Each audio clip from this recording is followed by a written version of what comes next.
United मुस्लिम forum ने parliament में वक्फ तरमीमी bill की मंजूरी को मुल्क की तारीख का सियाह दिन करार दिया।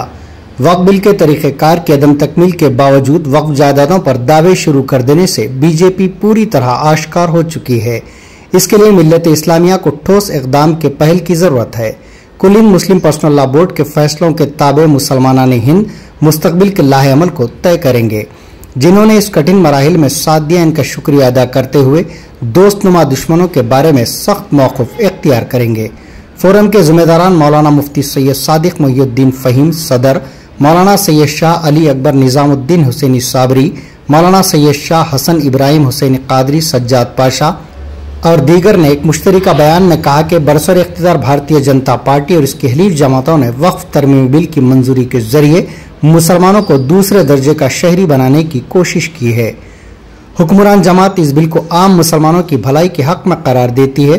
वहीं इस जमात के 11 साला इख्तियार में मुसलमानों पर मजालिम किसी न किसी बहाने इनको निशाना बनाने पर और मुसलमानों के बेशुमार घरों, मसाजिद, खानकाहों, दरगाहों, कब्रस्तानों और दीगर इमलाक पर बुलडोजर चलाने के वाक़यात, हत्ता के अदालत के अहकामात के बावजूद बीजेपी इख्तियार वाली रियासतों में बुलडोजर राज इस बात का सबूत है कि मुसलमानों की भलाई के इन दावों में कोई सच्चाई नहीं है।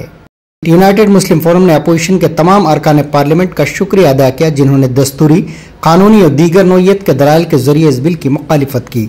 अपोजिशन के अरकान पार्लियामेंट, जिनमें गैर मुस्लिम अरकान की कसीर तादाद ने जिस शिद्दत के जरिए बिल के खिलाफ मौक़िफ़ इख्तियार किया, वो काबिल सताइश है। RSS की शाख मुस्लिम राष्ट्रीय मंच और दीगर जेर असर चंद नाम नहाद मुसलमानों की बिल की तायद में पेश करते हुए हुकूमत और इनका गोदी मीडिया साबित करने की कोशिश कर रहा है कि मुसलमान इस बिल के हक में हैं। जनता दल यू और तेलुगु देशम पार्टी की बिल को तायद पर फोरम के जिम्मेदारों ने कहा कि अवाम तेलुगु देशम और दीगर गद्दार हलीफ जमातों को सबक सिखाएं, इनकी तिजारती अशिया का बाइकाट करें। सदर तेलुगु देशम और चीफ मिनिस्टर आंध्र प्रदेश चंद्रबाबू नायडू, जो अपने मोहसिन और खुसर आंजहानी NT रामाराव के नहीं हो सके थे, इनकी पीठ में खंजर घोंपने वाले नायडू से मुसलमानों को कोई उम्मीद नहीं रखनी चाहिए। यूनाइटेड मुस्लिम फोरम ने तेलुगु देशम से वाबस्ता मुसलमान और दीगर सेकुलर कायदीन से अपील की कि अपनी ज़मीर की आवाज़ को टटोलें और नकली सेकुलर नायडू के मायाजाल से बाहर आएं। फोरम ने वक्फ बिल से होने वाले नुकसानात से आम शहरियों को वाकिफ करवाने, अवामी शऊर बेदारी के मुख्तलिफ प्रोग्राम्स मुनज़्ज़म करने की कोशिशों का आगाज कर दिया है।